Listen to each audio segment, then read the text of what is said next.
எல்லா Hollywood நடிகைகளும் famous ஆகிறதுக்காக கடுமையா உழைச்சிட்டு இருக்கும்போது சில நடிகைகள் மட்டும் ஓவர் நைட்ல ஃபேமஸ் ஆயிடுறாங்க. அதுக்கு காரணம் கவர்ச்சி.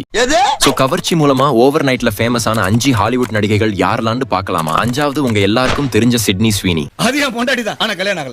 இவங்க ஃபேமஸ் ஆகிறதுக்கு முன்னாடி சின்ன சின்ன டிவி ஷோஸ்ல நடிச்சிட்டு இருந்தாங்க. பட் பெருசா எங்கேயும் ரீச் ஆகல. பட் இவங்கள HBO யூஃபாரியா அப்படிங்கிற சீரிஸ்ல கேஸ்ட் பண்ணாங்க. அப்பதான் ஒரு டர்னிங் பாயிண்ட் வந்துச்சு. அந்த சீரிஸ் யங்ஸ்டர்ஸ் மத்தியில ரொம்பவே ஃபேமஸ் ஆயிடுச்சு. சிட்னி ஸ்வின்னியோட எமோஷனல் ஆக்டிங்க பார்த்து எல்லாருக்கும் கண்ணுல தண்ணி ஊத்துச்சு. சோ அடுத்த ஒரு மாசத்திலேயே இவங்களுக்கு சோஷியல் மீடியால அதிகமா ஃபாலோவர்ஸ் வந்துட்டாங்க. சோ நிறைய படத்துல இவங்களை கேஸ்ட் பண்ண ஆரம்பிச்சாங்க. அப்புறம் anyone but you, madam wave இந்த மாதிரி படங்கள்ல நடிச்சாங்க. அப்புறம் சொந்தமா ஒரு ப்ரொடக்ஷன் கம்பெனியை ஸ்டார்ட் பண்ணிட்டாங்க. இத பார்க்கும்போது நம்ம ஜாவா சுந்தரேசன் தான் ஞாபகத்துக்கு வராரு. ஒரு மனுஷன் 2 வருஷத்துல இந்த கலக்குவான். சோ இப்படிதான் இவங்க கவர்ச்சி மூலமா ஓவர் நைட்ல ஃபேமஸ் ஆனாங்க. 4வது நம்ம அலெக்சாண்ட்ரா டடாரியோ. இவங்க சின்ன பொண்ணா இருக்கும் போதே நடிக்க ஆரம்பிச்சுட்டாங்க. அப்போ நடிச்ச படங்கள் இவங்களுக்கு நல்ல வரவேற்பை கொடுத்தாலும் டாப் ஹாலிவுட் ஸ்டார் அப்படிங்கிற பட்டம் இவங்களுக்கு கிடைக்கல. சோ இவங்களோட லைஃப் மாறினது 2014ல ட்ரூ டிடெக்டிவ் அப்படிங்கிற படத்துல தான். இதுவும் HBO படம் தான். எல்லா வேலையையும் இந்த HBO பையதான் பார்த்திருக்கான் போல. டபுள் டக்க நாராயணா பல்லே ஆலியா நீ. 2014ல இது ஒரு பெஸ்ட் டிவி சீரிஸா இருந்துச்சு. அதுக்கு காரணம் அந்த சீரிஸ்ல அக்கா ஒரு சீன் நடிச்சிருப்பாங்க. சோ அது இந்த சீரிஸ் பத்தி சுத்தமா தெரியாதவங்களையும் திரும்பி பார்க்க வச்சுது. அப்படி என்ன சீன் நீங்களும் போய் தேடாதீங்க, செருப்படி விழும்.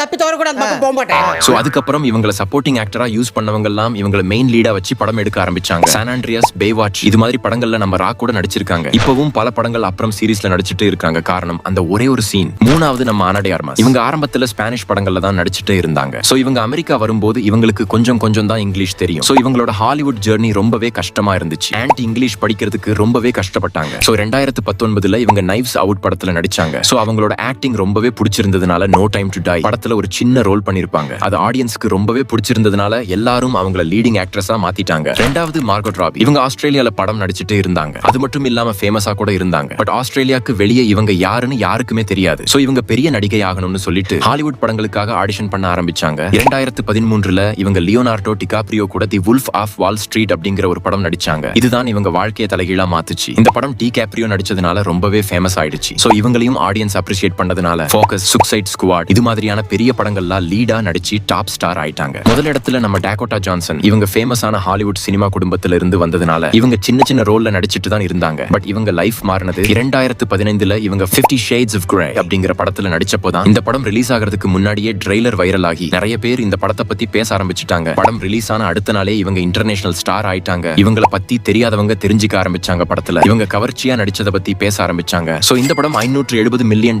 வேர்ல்ட் வைட் கலெக்ஷன் பண்ணுச்சு. சோ அதை தொடர்ந்து இந்த படத்தோட சீக்வல்ஸ் பண்ண ஆரம்பிச்சாங்க. சோ இது ஒரு பெஸ்ட் மூவி ட்ரிலஜியா மாறிச்சு. ஆனா இவங்க அதுக்கப்புறம் நடிச்ச நிறைய படங்கள் சுத்தமா ஓடல. பட் இருந்தாலும் இன்னும் நடிக்கிறாங்க. சோ மத்தவங்க எல்லாம் கவர்ச்சியா நடிச்சாலும் அவங்களுக்குள்ள ஒரு ஆக்டிங் ஸ்கில் இருக்கு. பட் இவங்க கிட்ட அது இல்லன்னு நினைக்கிறேன். நீங்க என்ன நினைக்கிறீங்க? இந்த மாதிரி இன்ட்ரெஸ்டிங்கான டாபிக்ஸ்ல தொடர்ந்து வீடியோ பார்க்கணும்னா வீடியோவை லைக் பண்ணி ஹைப் பண்ணிட்டு சேனல் அப்படியே சப்ஸ்கிரைப் பண்ணிருங்க. நான் உங்களை வேற வீடியோல பாக்குறேன்.